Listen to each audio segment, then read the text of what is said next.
Welcome everybody to this video in English this week.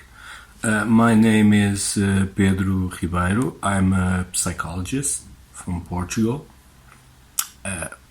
because I'm Portuguese. And I would like to give some reflections about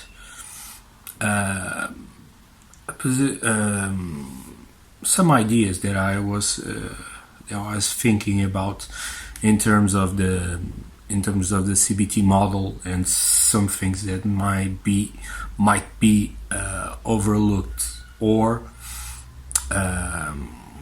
over thought. So one of the main criticisms about CBT models and CBT interventions is that CBT therapists are more focused in alleviating the symptom, in symptom removal, symptom elimination, whatever. I think that this notion, this criticism about symptom intervention, it's originated by the position of CBT models in thinking that the priority or the most important thing is intervening in the moment and in the current dilemmas, in the current barriers that the patient is having. So an intervention in the moment. So for instance, if someone is asking for help in anxiety, the first intervention about the CBT model or the CBT psychotherapist may think that the priority is dealing with the anxiety, alleviating the physical symptoms with behavioral strategies, doing some cognitive work in the automatic thoughts that the person is having, doing some emotional regulation. So the anxiety is it's the priority, it's the main focus, the main goal in the intervention. And I think that sometimes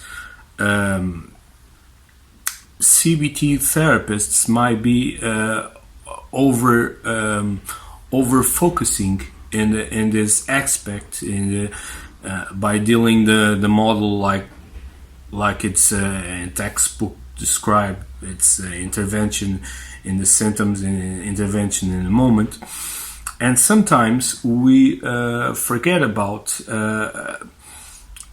other relational things or other aspects in the history and in the patient. So I was thinking about one of my favorite authors, and this book really inspired me. It's Becoming a Person by Carl Rogers, who is considered the founder and the father of client-centered therapy and counseling and psychotherapy. And Rogers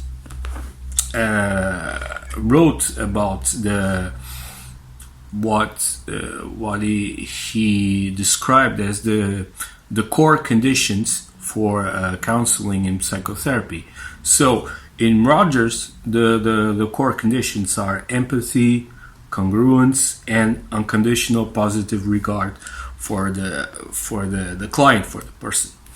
And I would like to focus my thoughts in the last one, unconditional, the unconditional positive regard for the person, because sometimes therapists might overshadow the relation aspect of the process and focus on the symptoms, the the thoughts, the beliefs, the emotions, the whatever the patient brings us. And sometimes we forget about, or sometimes we decide not to focus on the relational aspects.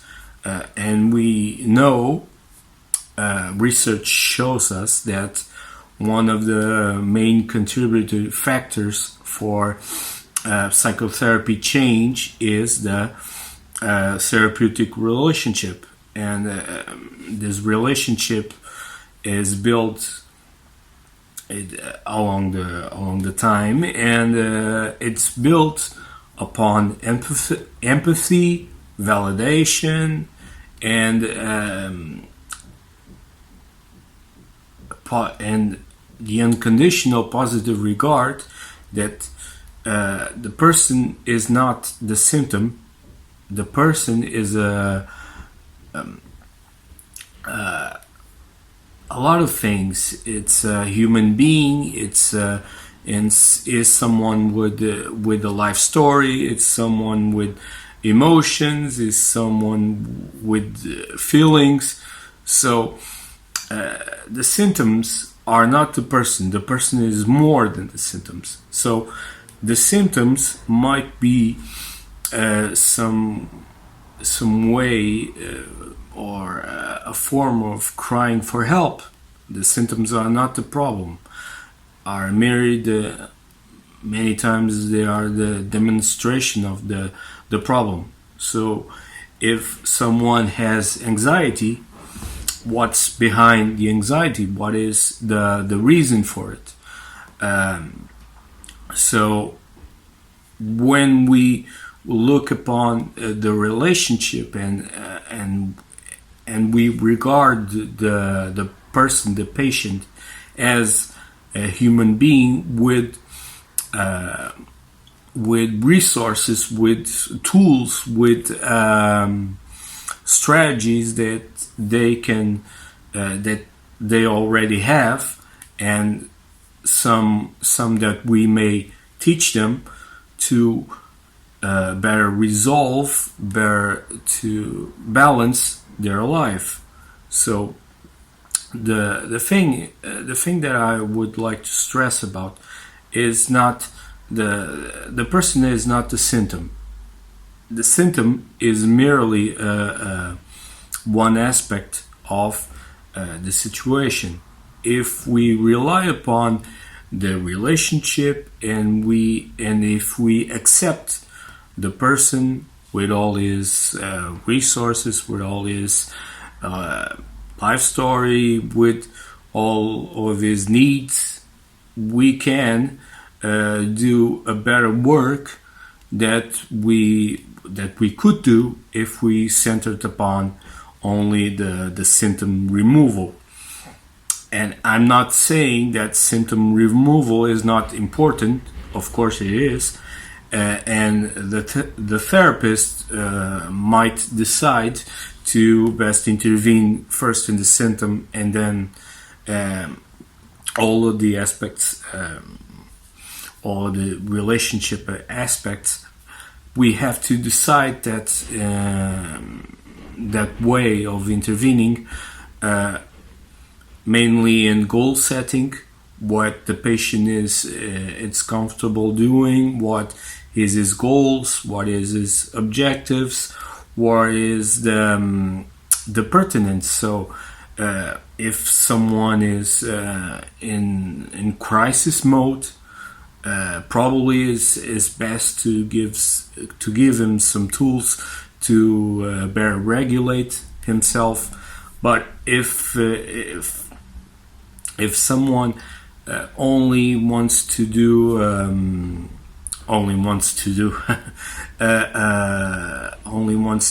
better discover themselves, to know about, to understand their feelings, to understand their thoughts.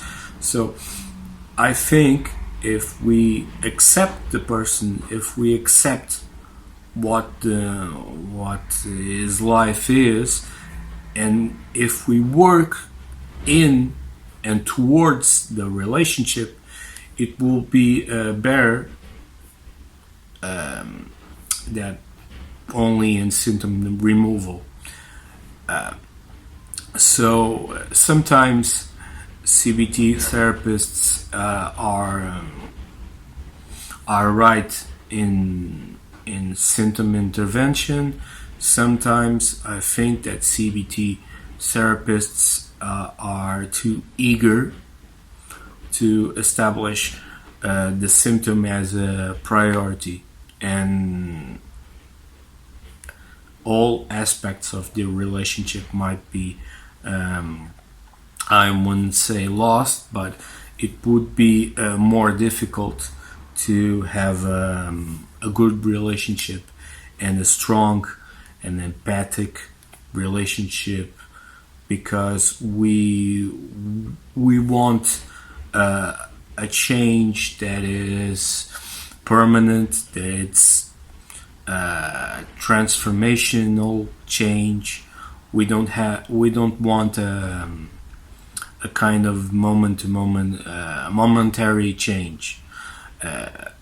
We do want to make a difference in a patient's life. So I think that symptom removal is useful.